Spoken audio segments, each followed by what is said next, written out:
ஆனா நீங்க என்ன வைத்திருக்கிற மேன்மை அதை நல்ல உணர்ந்து கொண்டு அந்த பிறன் தேவனிடத்துல பிறனிடத்துல நேசிக்க எனக்கு கிருபை தாங்கம்மா அப்படி சொல்றவங்க உன் வலது கரத்தை வானத்துக்கு நேராக உயர்த்தி உங்க இடது கரத்தை இதயத்துல வச்சு எந்த நபர் உங்களால நேசிக்க முடியல. அவங்க செஞ்சதெல்லாம் உங்க மைண்ட்ல வரும். எங்க நம்ம செஞ்சதெல்லாம் மைண்ட்ல வைக்காம அன்பு மிகுதியில நம்மளை காப்பாத்தினாங்கல்லவா, ஆண்டவர்கிட்ட உடனேயோட சொல்லுங்க, ஆண்டவரே எனக்கு இப்படி பண்ணதுல கஷ்டமா தான் இருக்கு, ஆனாலும் நீங்க என்ன சாதாரணமா வைக்கலப்பா, மேன்மையா வச்சிருக்கிறீங்க. அந்த நபரை நேசிக்க எனக்கு கிருபை தாங்க. ஒரு தொடுதல் நீங்க தொட்டுட்டீங்கன்னா, ஒரு தொடுதல் என்ன யாக்கோபு எங்க வேணாலும் நிற்பாரு, ஆனா ஏசாக்கு முன்னாடி நிக்க முடியல. ஆனா உங்க டச் ஏசாக்கு முன்னாடி கொண்டு போய் நிறுத்திட்டேன்.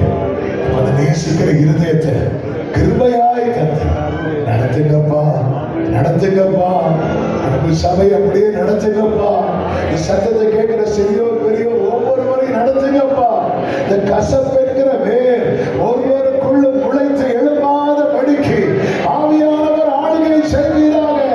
ரோமர் 5:5 படி பரிசுத்த ஆவியினாலே தேவ அன்பு உங்கள் இருதயங்களில் ஊற்றப்பட்டிருக்கிறது. உங்களுடைய அன்பு மிகுதியாகட்டும், அது ஓவர்ஃப்ளோ ஆகட்டும், அதன் கிரியைகள் வெளிப்படட்டும். அர்ப்பணிக்கிறோம். கிருபையும் இரக்கம் நிறைந்த தகவல் இந்த பிரசனத்துக்காக நன்றி. உங்க சமூகத்தில் கொண்டு வந்து பாட துதிக்க ஆராதிக்க ஜெபிக்க வைத்து வார்த்தைகளை கிருபையாக மத்தியில் வெளிப்படுத்த ஆண்டவரே நற்கிரியைகளை செய்யும்படி எங்களை உங்களுடைய செய்கையாக்கி இருக்கிறீரப்பா. கோடி நன்றி. நீர் முன்னதாக அதை காண அடிச்சுகளை நியமித்து இருக்கிறீர். அதிலே பயணித்து உம்மோடு கூட வந்து அப்பா நித்திய நித்திய காலமாய் ஆண்டவரே வாழ்ந்திருக்கப்படி கர்த்தர் அனுகிரகம் செய்யும். ஒவ்வொருவரையும் ஆசீர்வதி. இந்த வார்த்தை ஒவ்வொருவருக்குள் கிரியை செய்யட்டும். வெறுப்பை சேர்க்கிற உள்ளமாய் அல்ல, அன்பை சேர்க்கிற உள்ளமாய் ஒவ்வொருவருடைய இருதயம் மாறட்டும், மாற்றப்படட்டும். தேவ சமாதான கிருபை கூடவே இருக்கட்டும். விசேஷமாக வருஷ கடைசியில ஒவ்வொருவரையும் கண்மணி மூலம் பாதுகாத்து கொள்ளும். அந்தவரை தேவைகளை சந்தியும் புதிய ஆண்டை ஒவ்வொருவரும் சந்தோஷத்தோடு துவங்க கிருபை செய்யும்.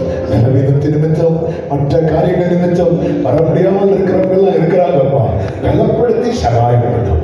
ஜீவனுள்ள சாட்சியாய் கொண்டு வந்து நிறுத்தும். எல்லா மகிமைகளும் உமக்கே செலுத்துகிறோம். இரட்சகர் இயேசுவின் நாமத்தில் பிதாவே, ஆமென். ஆத்துமாவே கர்த்தரை ஸ்தோத்திரி, என் உள்ளமே அவருடைய பரிசுத்தத்தை ஸ்தோத்திரி. என் ஆத்துமாவே கர்த்தரை ஸ்தோத்திரி, கர்த்தர் செய்த சகல உபகாரங்களை மறவாதே.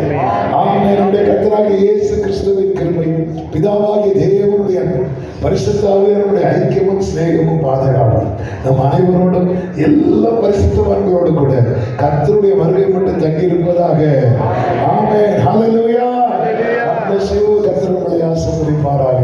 ஆமென்.